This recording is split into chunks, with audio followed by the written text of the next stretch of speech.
কথায় আছে কারো পৌষ মাস কিংবা কারো সর্বনাশ। হ্যাঁ, এমনটি ঘটেছে আইপিএলে। বৃষ্টিতে কপাল পড়ল গুজরাট টাইটান্সের। ঘরের মাঠে কলকাতা নাইট রাইডার্সের সঙ্গে ম্যাচ ভেস্তে গেল গুজরাটের। সোমবার রাত 10:37 ম্যাচ বাতিল ঘোষণা করা হলো। দুই দলকে 1 পয়েন্ট করে ভাগ করে দেওয়া হলো। আজ আইপিএলে 63তম লিগ ম্যাচ আহমেদাবাদের মুখোমুখি হয় গুজরাট টাইটান্স ও কলকাতা নাইট রাইডার্স। কিন্তু ম্যাচের কাটা হয়ে দাঁড়িয়েছিল বৃষ্টি।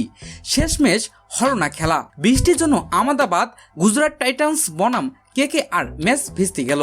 ফলে একদিকে যেমন শুভমন গিলদের সব সম্ভাবনা শেষ হয়ে গেল, ঠিক তেমনই কেকেআর এর প্রথম দুয়ে থাকা নিশ্চিত হলো। বৃষ্টির কারণে ম্যাচ ভেস্তে হয় কলকাতা নাইট রাইডার্স ও গুজরাট টাইটান্স দুই দলকে 1 পয়েন্ট করে ভাগ করে দেওয়া হয়।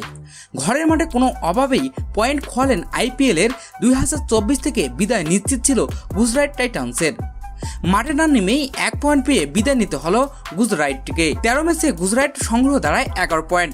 ইতিমধ্যে 4টি দল 14 বা তারও বেশি পয়েন্ট সংগ্রহ করেছে। তাই লিগ টেবিলের প্রথম 4-এ থাকা কোনো অভাবেই সম্ভব নয় গুজরাটের। অপরদিকে কলকাতা নাইট রাইডার্স 13 ম্যাচে 19 পয়েন্ট সংগ্রহ করল। রাজস্থান রয়্যাল চ্যালেঞ্জার্স 12 ম্যাচে 16 পয়েন্ট।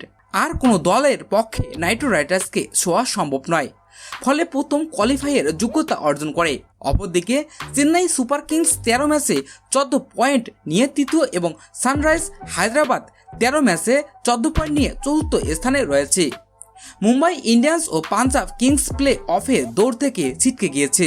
তৃতীয় দল হিসেবে ছিটকে গেল গুজরাট। প্রিয় দর্শক, এমন সব নিত্য নতুন ভিডিও দেখতে আমাদের চ্যানেলটিকে সাবস্ক্রাইব করে আমাদের সঙ্গে থাকবেন।